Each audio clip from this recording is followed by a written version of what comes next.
नमस्कार दोस्तों, आपका स्वागत है हमारे YouTube चैनल पर, जहां हम रिसर्च और एकेडमिक से जुड़ी जरूरी जानकारी सरल भाषा में लेकर आते हैं। आज हम बात करेंगे एक बहुत ही जरूरी और दिलचस्प टॉपिक पर। पीएचडी थीसिस में हाइपोथेसिस क्या होता है?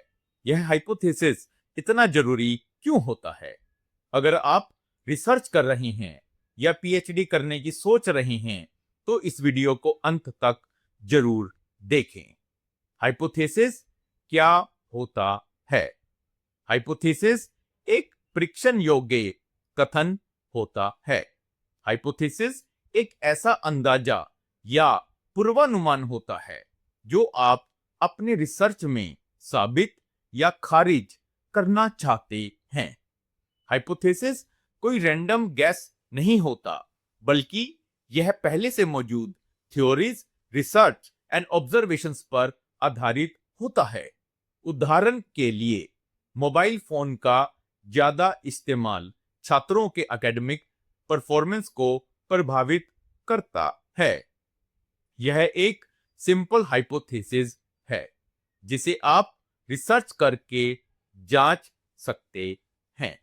अब यह सवाल उठता है कि यह हाइपोथेसिस इतना जरूरी क्यों होता है?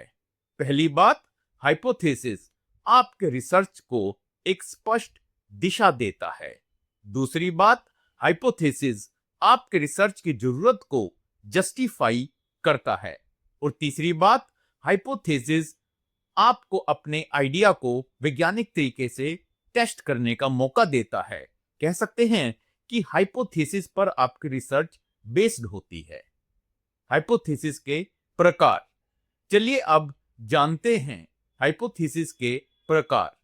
सिंपल हाइपोथेसिस, दो वेरिएबल्स के बीच एक सरल संबंध।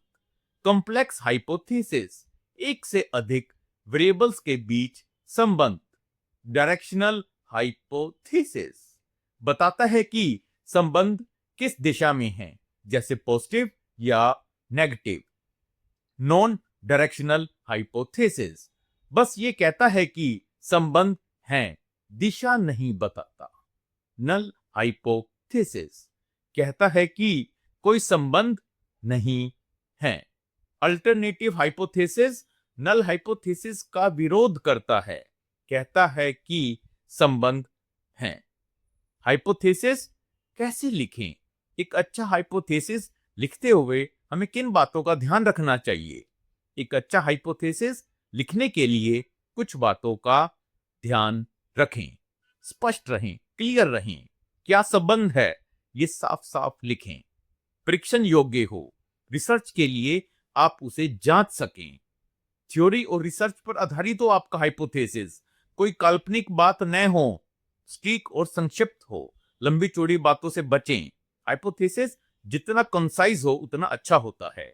वैकल्पिक कारणों पर भी सोचें। अगर नतीजे कुछ और आए तो उन्हें आप कैसे समझाएंगे? तो दोस्तों, उम्मीद है कि आपको अब समझ में आ गया होगा कि हाइपोथेसिस क्या होता है और यह आपके रिसर्च के लिए जरूरी क्यों है। दोस्तों, अगर यह वीडियो आपको पसंद आया है तो वीडियो को लाइक करें, शेयर करें और YouTube चैनल को सब्सक्राइब करें।